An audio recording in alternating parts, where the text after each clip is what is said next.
अस्सलाम वालेकुम, मैं हूं समर अब्बास। आप मेरा यूट्यूब चैनल देख रहे हैं। नाज़रीन, जुमे का दिन अमूमन नून लीग पर भारी रहा करता था, लेकिन इस मरतबा हम देख रहे हैं कि आज का जो जुमे का रोज़ है वो पाकिस्तान तहरीक इंसाफ पे भारी साबित हुआ, चूँकि इलेक्शन कमीशन ऑफ पाकिस्तान ने इमरान खान साहब के ख़िलाफ़ तोशाखाना केस का रेफरेंस का फ़ैसला सुना दिया, जिसमें इमरान खान को असम्बली की रुकनीत से महरूम होना पड़ा इस फैसले के नतीजे में।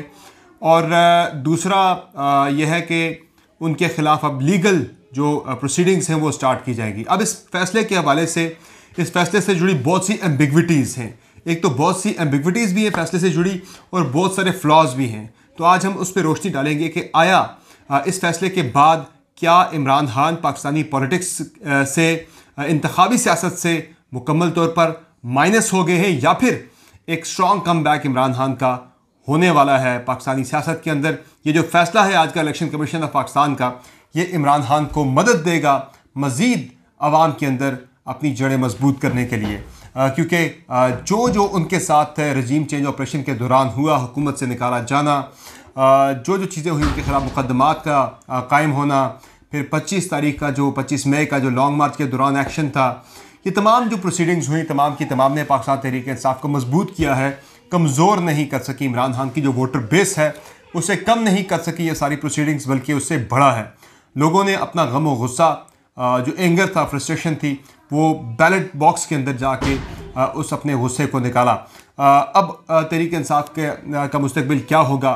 क्या इमरान खान को पार्टी चेयरमैनशिप छोड़नी पड़ेगी, या वही रहेंगे पार्टी चेयरमैन? तहरीक इंसाफ किस सिमत में आगे बढ़ेगी, और मुल्क की सियासत पर इसके क्या असरात मुरतब होंगे? चूँकि इमरान खान ने ये महीना पहले कहा था कि अगर उन्हें दीवार से लगाया गया तो वो कॉर्नर टाइगर बन जाएंगे। कॉर्नर टाइगर बन गए तो बड़े ख़तरनाक हो जाएंगे मुल्क के लिए, यानी सबके लिए ख़तरनाक हो जाएंगे, जो सिस्टम में बैठे लोग हैं उनके लिए। तो अब नाज़रीन, क्विकली हम ज़रा इस फैसले पे रोशनी डालते हैं पहले कि फ़ैसले के अंदर कहाँ एम्बिग्विटीज़ हैं, फ्लॉज कौन से। चूँकि सबसे पहली चीज़ तो क्लैरिटी ये है कि तफसीली फ़ैसला अभी तक इलेक्शन कमीशन ऑफ पाकिस्तान का तोशाखाना रेफरेंस में जारी नहीं हुआ।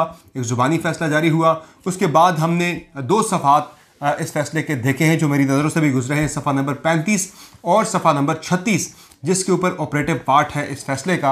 अब इसके अंदर जो आइन के आर्टिकल 63(1)P का हवाला दिया गया है।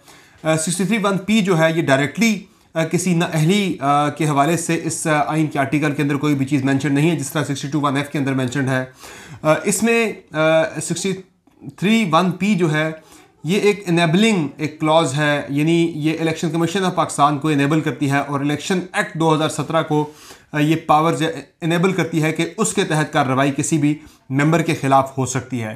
तो 63(1)P जो है वो डायरेक्टली किसी को इम्प्लीकेट नहीं करता, बल्कि ये एक इनेबलिंग क्लॉज है। इस क्लॉज की वजह से इलेक्शन एक्ट 2017 जो है वो इन्वोक हुआ है इमरान खान के ख़िलाफ़। इलेक्शन एक्ट 2017 की भी 3 सेक्शन से इंपॉर्टेंट, बल्कि 4 सेक्शन से, 3 का तो बराह रास्त हवाला दिया गया है, जिसमें सेक्शन 173 है, सेक्शन 137 है और सेक्शन 167 है। ये जो 137 और 167 है और 173 है, ये 3 चीज़ों के हवाले से जो है ये सेक्शंस हैं जो इन्वोक की गई इमरान खान के ख़िलाफ़। जिसमें एक तो यह है कि कंसीलमेंट ऑफ जो आपके गोशवारे हैं, जो फैक्ट्स है, वो एक इन्वोक होती है किसी भी मेंबर के लिए। नंबर 2 ये है कि आपने कोई करप्ट प्रैक्टिसेस की हों, वो उस पर इन्वोक होती है। और नंबर 3, इस पे जो करप्ट प्रैक्टिसेस की जो सज़ा है उस हवाले से बातचीत के हवाले से उसका जिक्र है। फिर आगे चल के ये कहा जाता है कि इमरान खान जो हैं वो इसके नतीजे में असम्बली की रुकनीत से महरूम हो रहे हैं, यानी जो इस वक्त वो उन्हें डिसीट किया जा रहा है, कौमी असम्बली की रुकनीत से उन्हें फ़ारिग किया जा रहा है। लेकिन अब ये एक सवाल उठ रहा है कि क्या इमरान खान 5 साल के लिए नाअहल हुए हैं या मौजूदा टेन्योर के लिए हुए हैं? अभी तक जो फैसले का ऑपरेटिव पार्ट है, जो पेज 35-36 सामने आए हैं अभी तक इस फैसले के, उसके अंदर कहीं पे भी सेक्शन 352 है, उसका कहीं पे भी कोई हवाला नहीं है, क्योंकि सेक्शन 352 जो है उसके अंदर ये मेंशन्ड है कि आया किसी मेंबर की नाअहली जो है वो 5 साल के लिए होती है या नहीं होती। वो 352 है सेक्शन, गालिबन वो इस हवाले से जो है उसके अंदर ये तमाम तफसीलात दर्ज है। तो सेक्शन 352 का कहीं पे भी कोई भी हवाला नहीं दिया गया, विच शोज़ के इमरान खान के ख़िलाफ़ कोई 5 साल की नाअहली वाला मामला कहीं पे भी साबित नहीं हो रहा। वो मौजूदा टेन्योर से अभी तक उनकी डिस्क्वालिफिकेशन जो है या फिर डिसीट होना वो साबित हो रहा है। क्योंकि इसमें आगे चल के जो सेक्शन 174 को इन्वोक किया गया है, उसमें 174 जो है वो ये कहती है, चूँकि इसमें इलेक्शन कमीशन फैसले के अंदर ये कह रहा है कि करप्ट प्रैक्टिसेस हुई है, कंसीलमेंट ऑफ द फैक्ट्स हुई है मेंबर की तरफ से, इसलिए एक तो उन्हें करप्ट प्रैक्टिसेस की पादाश में असेंबली की रुकनीत से महरूम किया जा रहा है। दूसरा article section 174 of the election act 2017 के तहत इमरान खान के खिलाफ लीगल प्रोसीडिंग स्टार्ट करने का कहा गया है। इसमें सिफारिश की गई है। फैसले में कहा गया है लीगल प्रोसीडिंग्स जो है उसमें 174 के तहत जो है 2 सज़ाएँ बनती हैं, 3 साल की कैद या 1 लाख रुपए जुर्माना या दोनों सज़ाएँ। तो 3 साल तक की कैद की सज़ा भी इमरान खान के खिलाफ हो सकती है लीगल प्रोसीडिंग्स की सूरत में। चूँकि मामला अब ये नीचे सेशन कोर्ट को भेजा जाएगा, वो मामले को देखेगी, वो 3 साल तक की कैद की सज़ा इमरान खान को दे सकती है। चूँकि वहाँ पे ट्रायल चलेगा, इलेक्शन कमीशन ने अपने फैसले के अंदर ये मामला डायरेक्शन दी है, नीचे ये भेजा है सेशन कोर्ट को, ट्रायल कोर्ट को, कि वो ट्रायल करके इमरान खान के खिलाफ 174 के तहत कार्रवाई करे। ये तो हो गया इसका सारा लीगल पोर्शन, जिसमें एम्बिग्विटीज़ थी, कुछ समझ नहीं आ रही थी चीज़ें। तो मेरी जो इंटरप्रटेशन है एक कानून का शागिर्द होने की हैसियत से, जो मेरी मुख्तलिफ लीगल एक्सपर्ट से बात हुई, जो मैंने पढ़ा इलेक्शन एक्ट को, दीगर जो प्रोविजंस हैं उनको, तो ये नाअहली मेरी दानिश में 5 साल की नहीं है अब तक के। चूँकि अब जब तफसीली फैसला आएगा तो उसके अंदर से वाज़े होगा कि आया 5 साल की है या नहीं है। जो सफ़ा नंबर 35-36 जो ऑपरेटिव पार्ट है इस फैसले का, उसके अंदर कहीं पे भी मुतलका सेक्शन जो 5 साल की नाअहली का जो कहती है, उस सेक्शन का कहीं पर भी कोई हवाला नहीं है। अब नंबर 2 आ गया जी, इलेक्शन कमिश्नर ऑफ पाकिस्तान ने पहली मरतबा ये काम किया जी कि डायरेक्टली किसी मेंबर को इस तरह से कर दिया। अमूमन डिस्क्वालिफिकेशन जो है वो सुप्रीम कोर्ट किया करती है या हाई कोर्ट किया करती है, बाद में सुप्रीम कोर्ट उसके फैसले को अपहोल्ड करती है। इस पर भी सवाल उठ रहा है। नंबर 3 जो सबसे बड़ा जो शक वाला पॉइंट है, जिसका पाकिस्तान तहरीक इंसाफ को आगे चल के हाई कोर्ट या सुप्रीम कोर्ट के अंदर वो अपील करती है, तो एपलेट फोरम पे पाकिस्तान तहरीक इंसाफ को बहुत ज़्यादा फ़ायदा देगी ये बात। चूँकि इस फैसले के अंदर सबसे बड़ी एम्बिग्विटी, यानी सबसे बड़ा जो इसमें एक फ्लॉ है वो ये है कि इसमें जो मेंबर हैं पंजाब के, इलेक्शन कमीशन ऑफ पाकिस्तान की जो कंपोजिशन है, पहले मैं क्विकली आपको वो समझा देता हूँ। इलेक्शन कमीशन ऑफ पाकिस्तान 5 अरकान पर मुश्तमिल होता है, जिसमें 1 मेंबर होते हैं चीफ इलेक्शन कमिश्नर, बाकी 4 मेंबर्स होते हैं, member Punjab, member KP, member Sindh, member Balochistan. तो 4 लोग मौजूद थे फैसला लिखते वक्त। जो 5वें मेंबर हैं, जो पंजाब के मेंबर हैं, उनके बारे में ये कहा गया कि वो डेंगू में मुब्तला हैं, तो वो बराह रास्त दस्तखत नहीं कर सकते। 4 अरकान के इस पे दस्तखत हैं। 5वें रुकन यानी पंजाब के जो मेंबर हैं इलेक्शन कमीशन के पंजाब से, उनका सिग्नेचर इस पर नहीं है। तो ये कहा गया कि उनका वर्बली उनका कॉन्सेंट लिया गया है सारे फैसले पे। हालांकि 5 में से यानी पंजाब के मेंबर अगर डिसएग्री भी करते हैं तो फिर भी ये फैसला इमरान खान के खिलाफ भी जाता है 4-1 से। चूँकि अभी तक तो 4-0 से ये फैसला आया है, तो फिर 4-1 से हो जाएगा। फिर भी ये फैसला जो है इस पर कोई फ़र्क नहीं पड़ेगा, असर नहीं पड़ेगा। लेकिन जब ये भेजा जाता है पार्लियामेंट की तरफ से कोई भी reference election commission of Pakistan को, तो वो 90 रोज़ के अंदर इस रेफरेंस पर फैसला देने का पाबंद होता है। तो अगस्त में ये मामला भेजा गया था, तो नवंबर में जाके इसके जो है वो 90 रोज़ मुकम्मल होते हैं। तो अभी टाइम था, तकरीबन 15 से 20 दिन अभी मौजूद थे इलेक्शन कमीशन के पास कि वो अभी मज़ीद इस फैसले को रोक सकता था।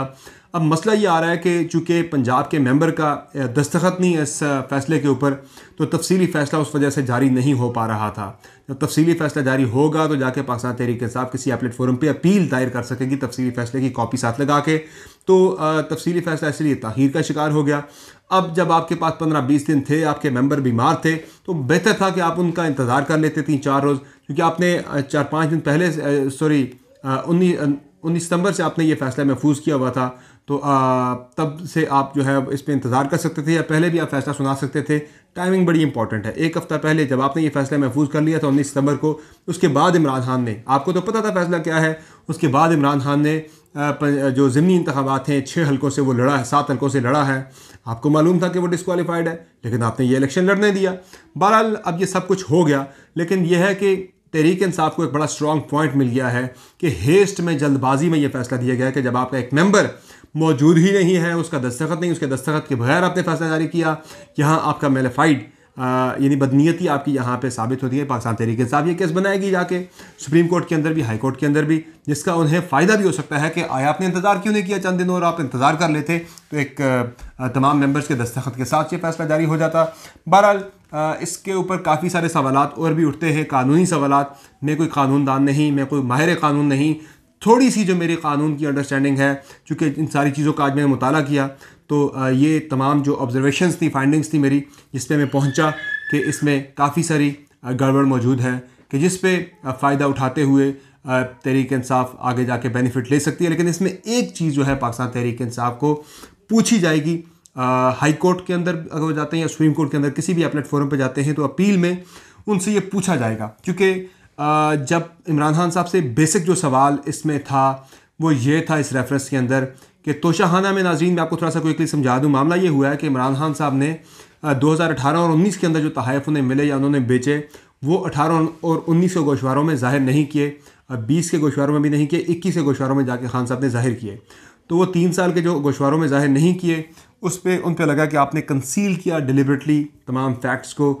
और इलेक्शन कमीशन ने उनसे दो सवाल किए थे। एक तो ये किए थे कि जब आपने ये जो 3.5 करोड़ रुपए तक के आपने पे करके आपने ये तहाइफ ख़रीदे हैं तोशाखाना से, तो ये 3.5 करोड़ रुपए आपका कहाँ से है, इसका सोर्स ऑफ इनकम बता दें। दूसरा यह है कि जब आपने ये तहाइफ बेचे हैं, तकरीबन 13 करोड़ के ये बिके, तो इन तहाइफ के बेचने पे जो पैसा आपको मिला, वो पैसे आपने कहाँ छोड़े, किसी अकाउंट में डाले, तो कौन से अकाउंट में डाले। तो उस वक्त तहरीक इंसाफ के वकील ने इलेक्शन कमीशन ऑफ पाकिस्तान में एक बैंक अरफला के एक अकाउंट का रेफरेंस दिया था कि ये अकाउंट है जी, इसमें हमने पैसे जमा करवाए थे। बाद में इलेक्शन कमीशन ऑफ पाकिस्तान ने जब वो अकाउंट भेजा स्टेट बैंक ऑफ पाकिस्तान को, तो वो एक जाली अकाउंट निकला। उस अकाउंट के जो डिजिट्स हैं वो पूरे नहीं थे, वो अकाउंट एग्जिस्ट नहीं करता था, जिसकी वजह से इमरान खान के ख़िलाफ़ ये फैसला सुनाया गया। अब तहरीक इंसाफ अगर साबित कर देती है ये चीज़ें सारी जाके हाई कोर्ट के अंदर या सुप्रीम कोर्ट के अंदर कि पैसा कहाँ से आया था, पैसा कहाँ गया, यानी वही मनी ट्रेल, वही रसीदें जो तहरीक इंसाफ नून लीग से मांगा करती थी, अब तहरीक इंसाफ से मांगी जा रही हैं।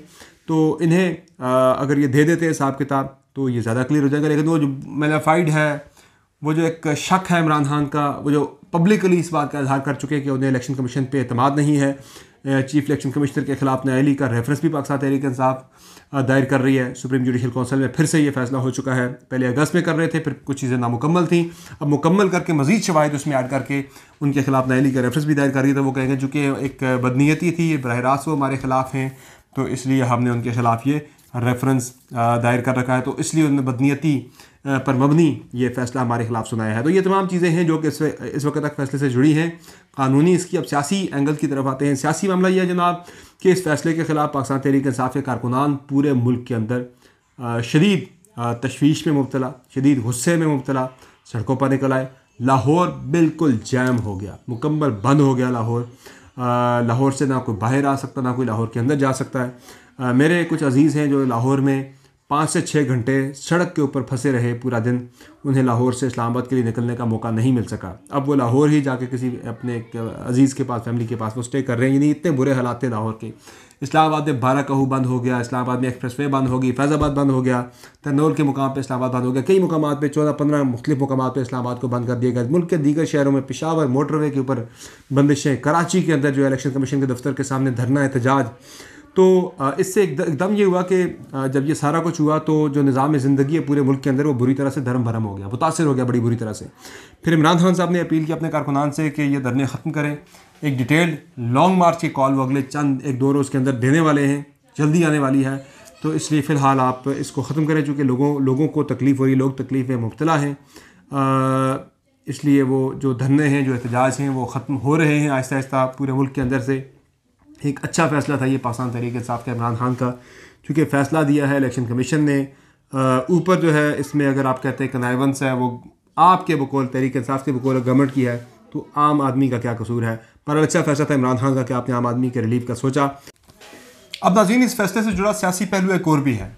वो ये है कि दिन से मैं बयानात सुन रहा हूँ नून लीग के, पीपल्स पार्टी के, हुकूमत में बैठे दीगर लोगों के, मौलाना फजल रहमान साहब के, कि इमरान खान करप्ट है, साबित हो गया इमरान खान चोर है, उसने सरकारी ख़जाने को लूटा है। मुझे बड़ी हंसी आ रही थी ये बयानात सुन के। इस हंसी आने की वजह क्या है वो आप बेहतर समझते हैं कि वो उन्हें मौका मिला है ये कहने का कि वो हर दफ़ा कोशिश करते हैं ये साबित करने की कि इमरान खान भी उन जैसा है, वो भी करप्ट है, वो भी चोर है, वो भी लुटेरा है, वो भी सरकारी ख़जाने को लूटता है, वो भी करप्ट है। लेकिन ये एक टेक्निकल नॉकआउट था इमरान खान का, एक टेक्निकल बेसिस पे, कि गोशवारों में वो जाहिर नहीं कर सके थे 2 साल, तीसरे साल जाहिर कर दिया। तो उस बेसिस पे ये नाअहली हुई है। कोई करप्शन किसी किस्म की उनके ऊपर साबित नहीं हो सकी और कोई करप्शन का केस उनके ऊपर नहीं चल रहा फ़िलहाल।